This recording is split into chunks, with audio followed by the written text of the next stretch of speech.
नमस्कार. तर शेतकरी मित्रांनो, आज आपण माळखांबी या पंचकृषीमध्ये आलो आहे आणि इथला माल आपण सुपर बॉक्स पॅकिंगला काढलेला आहे.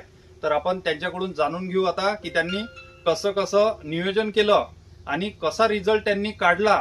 आता त्यांच्याकडून आपण त्यांचा परिचय जाणून घेऊ. तुमचा परिचय सांगा शेतकरी मित्रांना. नमस्कार, मी शिवम सचिन शेळके, राहणार माळखांबी, तालुका माळशिरस, जिल्हा सोलापूर. तर तुम्ही आमच्या शेतकरी मित्रांना सांगा की तुम्ही जो बॉक्स पॅकिंगला माल जो काढलेला आहे तो कशा प्रकारे काढला. काय म्हटलं तुम्हाला व्यापाऱ्यांनी की माल कसा आहे आणि मालाची शायनिंग वगैरे कशी आहे ते काय म्हटलं तुम्ही आमच्या शेतकरी मित्रांना सांगा. मालावरती शायनिंग एकदम भारी आहे, स्पॉट वगैरे नाहीत काय, आणि घडाची साईज पण एक नंबर आहे. आणि आपला बॉक्सला 26 रुपये बॉक्स पॅकिंग झालेला आहे सर. 26 रुपयांत झालेला आहे. आणि आता जो माल तुमचा मागच्या याच्यात गेला तो किती गेला? माल जो मागं गाडी गेली म्हणता तुमची आता 4-5 दिवसाच्या अगोदर, तर माल किती गेला आपला? आपला 9.5 टन गेलेला आहे. 9.5 टन.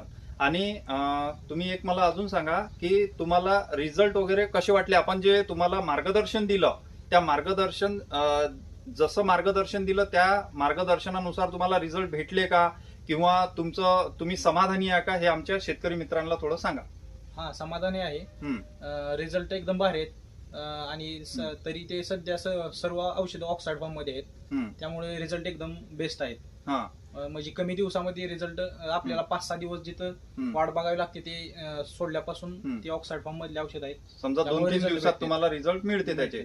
आणि आता मला एक सांगा, तुम्ही सुरुवातीला जेव्हा 3 महिन्याखाली जो प्लॉट आपल्याकडे आला होता तेव्हा काय पोझिशन होती आपल्या प्लॉटची? जेव्हा तुम्ही म्हणत होते की माझ्या प्लॉटची हाईट नाही आहे, तेव्हा जेव्हा मी तुम्हाला मार्गदर्शन दिलं त्यानंतर काय वाटलं तुम्हाला? त्यानंतर बुंदा वगैरे मोठा झाला. बुंद्याची साईज 36-34 पर्यंत गेलेली. त्याच्या आधी आपली 28 पर्यंत होती, 26-28. परत नंतर बुंद्याची साईज पण झालेली आणि बागाची उंची पण झालेली. म्हणजे तुम्ही आमचं जे पूर्ण शेड्यूल जे वापरून, म्हणजे आमचं जे पूर्ण मार्गदर्शन आहे घेऊन तुम्ही समाधानी आहे समजा. समाधान. आणि तुमचा जो अवांतर खर्च आहे तो कसा झाला? म्हणजे कमी झाला का जास्त झाला? कमी झाला. नमस्कार. तर शेतकरी मित्रांनो, आता मी तुम्हाला बाग दाखवणारच आहे कशा प्रकारे घड आहे. तर कारण की इथला कुठला माल कटिंग झाल्यामुळं तुम्हाला घड दिसत नाही आहे, तर मी तुम्हाला कॅमेरा जवळ नेऊन पूर्ण घड दाखवतो आणि वादीतलं अंतर आणि मालामधली शायनिंग आणि चकाकी कशा प्रकारे हे तुम्ही तुमच्या डोळ्यांना प्रत्यक्षात बघा. नमस्कार. तर भेटू पुढच्या व्हिडिओमध्ये.